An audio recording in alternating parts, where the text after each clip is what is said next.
And it sounds like your book is more appropriate for the holiday season than mine is. Now, we obviously are picking holiday books or holiday themed books in some capacity, right?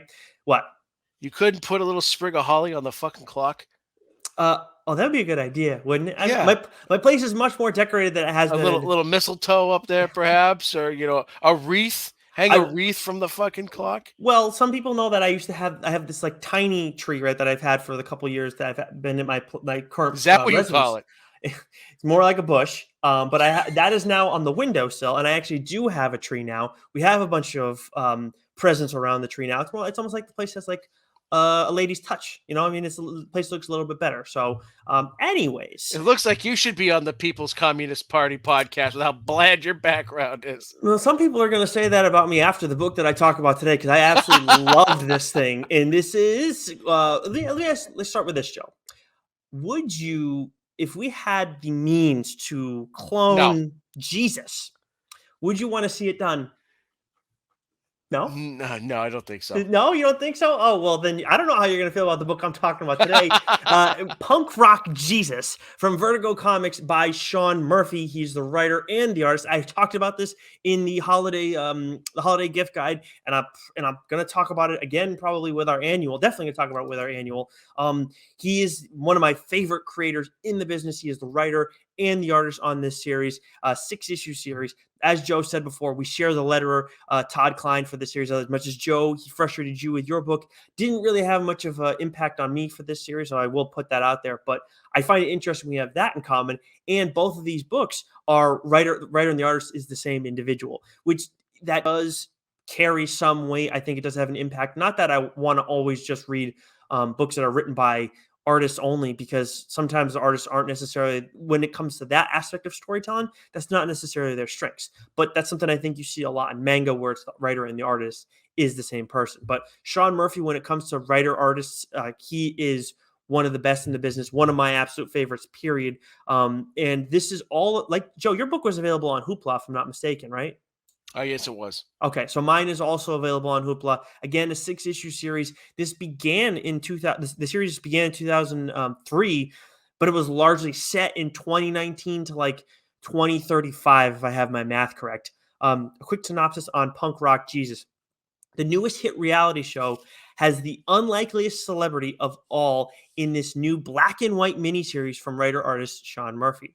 J2, the TV series starring the clone of Jesus Christ, causes chaos across a near future United States. J2 causes outrage and adulation. Religious zealots everywhere either love or hate the show.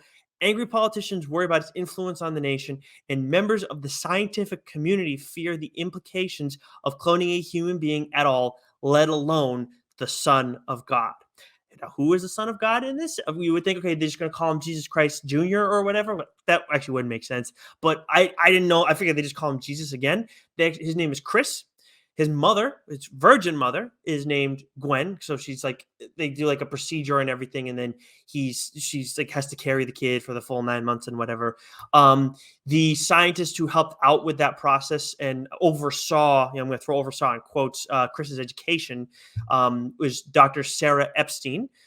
We have Thomas Mchale, who is security for the J2 reality show. He is ex-IRA. He is that badass character that Sean Murphy always, anybody's going to throw in their stories like a badass character usually, right? But Sean Murphy has like this type where, like he did with Batman, like he did with Led Dent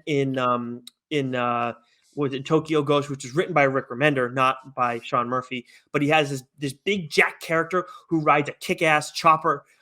We see actually in White Knight, Batman doesn't ride it on a bike. It's Death Metal that he has the bike. But he doesn't have a bike. Different looking bike, though. Anyways, I digress. Tommy Mchale is this big jack dude with this kick-ass chopper. And you find out he has a nickname that he earned during his time with the IRA, Joe.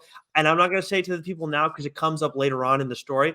But it is like I don't want to say a badass nickname because like how he earned it, not exactly the best of reasons, but it's like, oh fuck, like like this character was already like a badass, but then it's like, oh damn, like this is like one of those people you never want to ever hear about. You hope doesn't actually exist in real life, but very much could.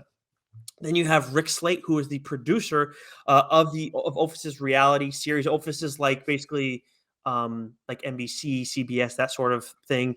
In the show, of course, you mentioned J2, of course, for Jesus Christ 2.0. Rebecca is Dr. Epstein's daughter, who we meet, who grows up around the same time as Chris. And there's a lot that goes along with that character as well. That's something you get in a little bit later into a little bit later on in the story. And then there's Daisy Milton, who is the leader of, well, I hesitate to say leader. I feel like she's the spokesperson.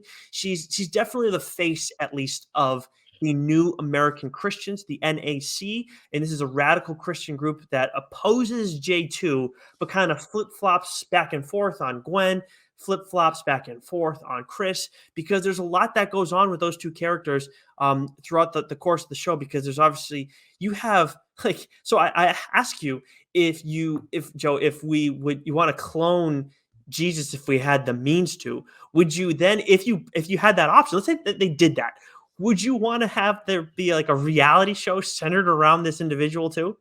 No, I want nothing to do with any of this. Sounds like a terrible idea. It is a terrible idea. It's an awful idea, but it leads to sheer chaos and a lot of wreckage, I guess, is one way to put it.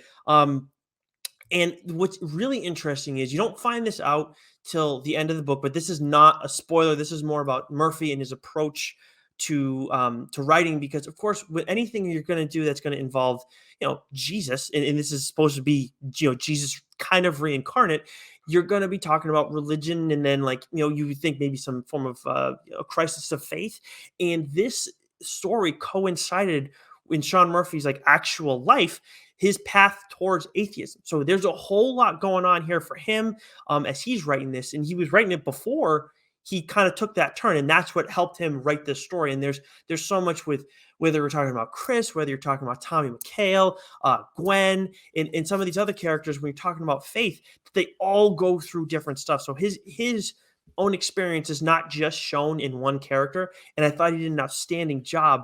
And what's odd about it, though, is as much as he was going on his path towards atheism in this still feels like religious in ways where you might think it's not. And they ask like everything that Chris does, because he's obviously the focal point, especially as he comes of age, because this is spanned over largely like 15 years. There's some flashbacks to one of the other characters. Actually, this is not spoiling it. The start of the story is with Tommy Mchale as a kid, and that's years and years ago. It's probably something like 20 years in the past, or close to that.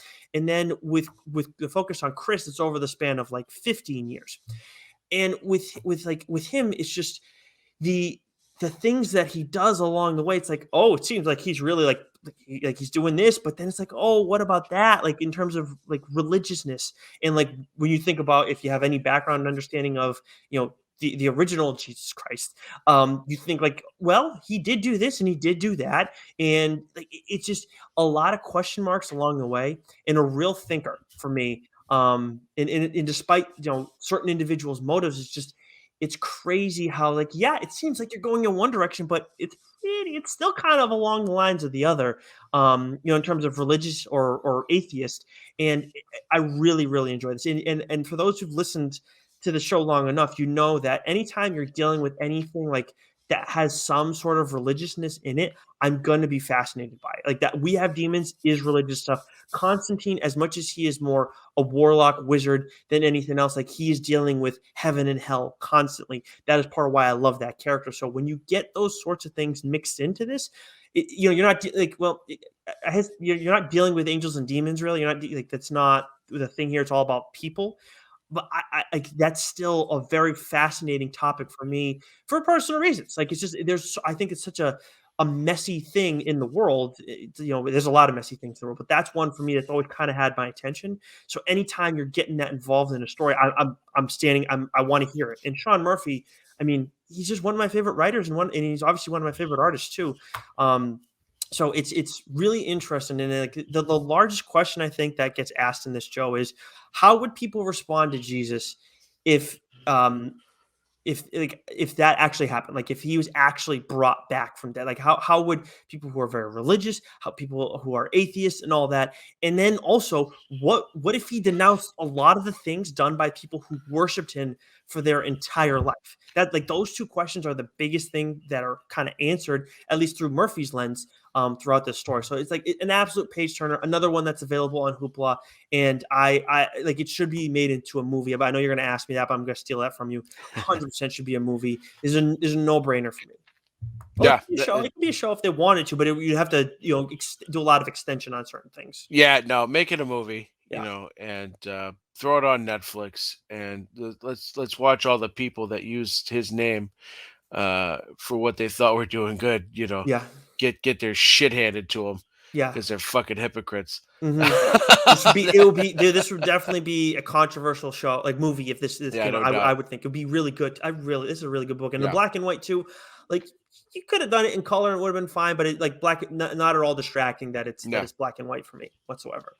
nice. Yeah, Yeah. that sounds fascinating, actually. Yeah, it's you're gonna cruise through. I mean, you've liked everything I've given you that's Sean Murphy related so far, right? You read Tokyo Ghost, you Yeah. read the plot holes, hmm and now this, like White Knight. Yep. White Knight, of course. But you were on Curse of the White Knight before that Yeah, too. yeah, yeah, yeah. But White Knight, of course, and we're getting the we actually that was another bit of news too. We're getting the Terry McGinnis series, Oh, right? yes, Coming in yes, April. yes, yes, Yes, yes, yes, yes. cannot wait. Sean, like to me, if Sean Murphy's involved, I have to read it. I have to give it a shot. Like it's in and I say give it a shot. Like first issue. No, I'm giving it like 3 issues, and I haven't been disappointed yet with anything I've read from him. There's still some stuff that I haven't read that he's been involved in over the years. I gotta make sure I get all of it. I think it's like the Chrononauts. I think that was him in Remender as well. But yeah, it's again one of my absolute favorites, and this is for the holiday season, not fully a holiday book, pushes back on a lot of stuff, but still, like if you want to read about Jesus, Sweet baby Jesus. yeah, sweet baby Jesus and his kind of Tuxedo little infant t-shirt. legs, tuxedo t-shirt. Yeah, no, yeah, you're in the tuxedo t-shirt and you're hammered drunk. He's singing lead vocals to Leonard Skinner. Actually, that is actually the most appropriate comparison to this Jesus that we get here, without going too far, but into spoilers. But yeah, so we have this is much better book than the one I talked about last year for our holiday special. So I was very happy to share this one with you.